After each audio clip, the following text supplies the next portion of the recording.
So, I was going to make a video on a specific section from Secret of the Mimic, and I wanted to replay it for the video. And I thought to myself, what is my closest save? And then I thought, the save system in Secret of the Mimic is kind of annoying, since you can only have one save slot per profile, which makes trying to replay a specific section a nightmare. And then I thought, I could make a video on saves in Fnaf games. And then I thought, wait, no, that's a terrible idea.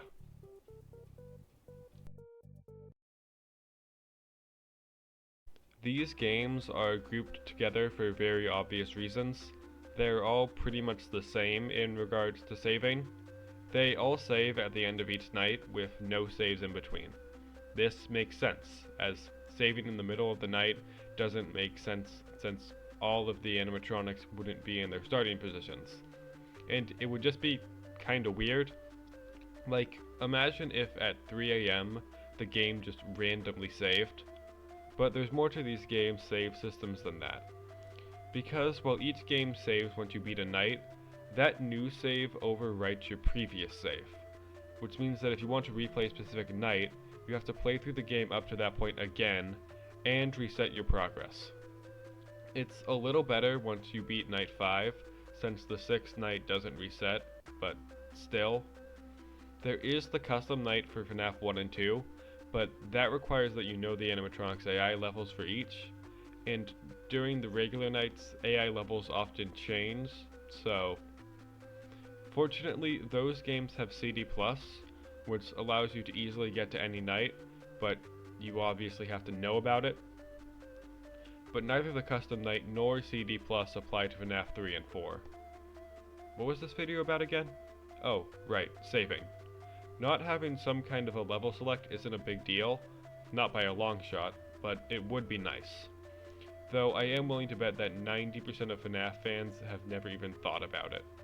After all, only a weirdo would ever think in depth about how saves work in FNAF games. Sister Location was the first game to include saves in the middle of the night. This makes sense, as it was the first FNAF game to drop the usual gameplay loop of sitting in one spot and trying to survive, with the player instead moving around the facility throughout the night. The game still doesn't feature any kind of night select, and still saves at the end of each night. The saves that take place in the middle of the night aren't permanent, meaning that if you quit the game, you will be sent back to the start of the night. Given how often the game switches gameplay sections, and how much longer the nights are in this game, the idea of the game not including these midnight saves is really bad. But there is still one major problem. The points at which the game saves are awful. There will sometimes be large gaps between the game saves, like on night 2, for example, when the game saves before the Ballora Gallery, but not right before the Breaker Room, meaning that if you lose to Funtime Freddy, you have to get past Ballora again.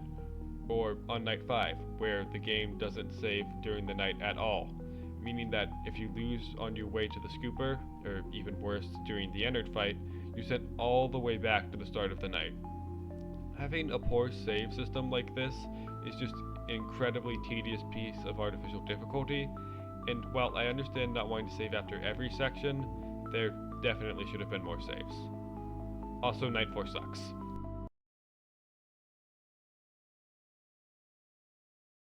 These two probably have the best save system in any FNAF game, which is why I have so little to say about them. FNAF 6 saves constantly during Tycoon mode, as in the game immediately saves every action you make, and I believe that saves in between the office and salvage modes. Not having a level select makes sense since the nights don't have a consistent difficulty in FNAF 6. The only real problem is that it's impossible to take back anything in Tycoon mode, meaning that if you buy something you didn't mean to or want to change something you did, you just can't. But that is like the definition of a nitpick. Actually, now that I think about it, pretty much everything up to this point has been a nitpick. As for UCN, the game saves which challenges you've beaten, your high score, your best 50-20 time, and your power-ups, which are all just pretty standard.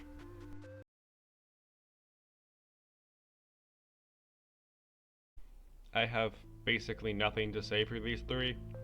The Help Wanted games save every level you beat, which is great, and I know that I said Pizzeria Simulator and UCN have the best save systems like a minute ago, but these actually have the best. I have no idea how special delivery works, and the game can't even be played anymore, so... Alright, this is the one you came here for. Security Breach introduced save stations, objects that you use to save the game, and honestly, I actually really like these. They allow the player to save whenever they want, so long as they have access to one, which you normally do as they are everywhere. If you're not actively in danger, you can probably save. This system works really well in my opinion, but I do wish that there were a few more autosaves. Currently there's only two, one in Lost and Found and one right before the Burn Trap fight. The real problem is that sometimes the game will arbitrarily decide that you can't save.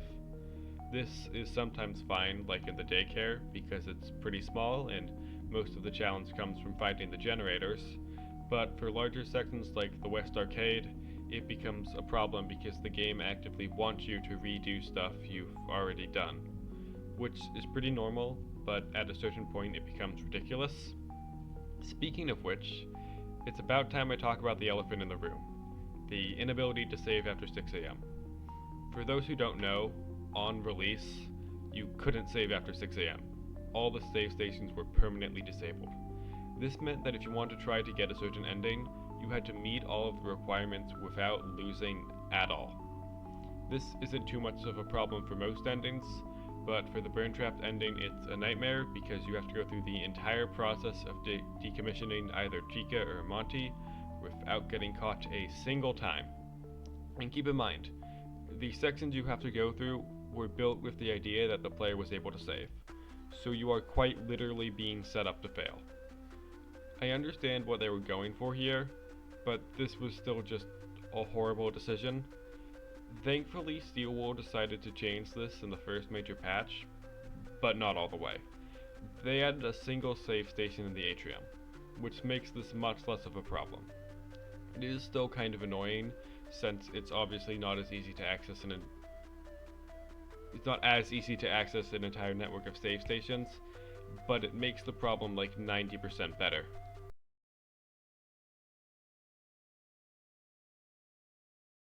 Ruin adopted a much more linear playstyle than Security Breach, and with that, it was decided that the save system needed to be changed.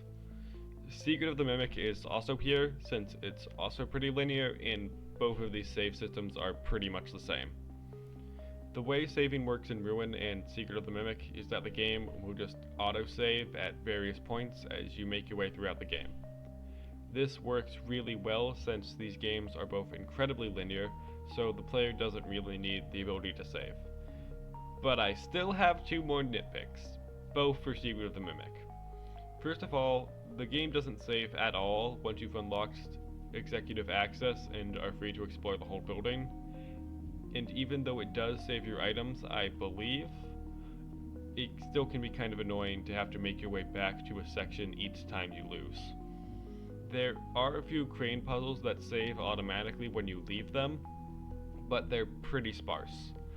Also, the game only saves moon.exe progress at a few specific points, meaning that you will often have to replay large sections if you have to go get an item.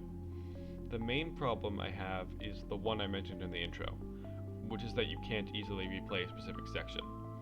If you've beaten the game and want to go through part of it again, you have to play through the entire game again up to that point to do so. This is so strange to me, especially when Ruin lets you replay any chapter with ease. This honestly isn't that big of a problem. I highly doubt people often want to go through a very specific section of a game. It's just really annoying if you need to do that for a video. Well, you made it to the end. Congrats. This is somehow my longest script, and it will probably end up being my longest video. At the end of the day, nothing I talked about in this video really matters regarding the quality of these games, except maybe a security breach disabling saves after 6, As I said before, this video is mostly just nitpicks. Thank you so much for watching. If you hit the like and subscribe buttons, I would appreciate it a lot. Anyways, that's about all I want to say. See you later.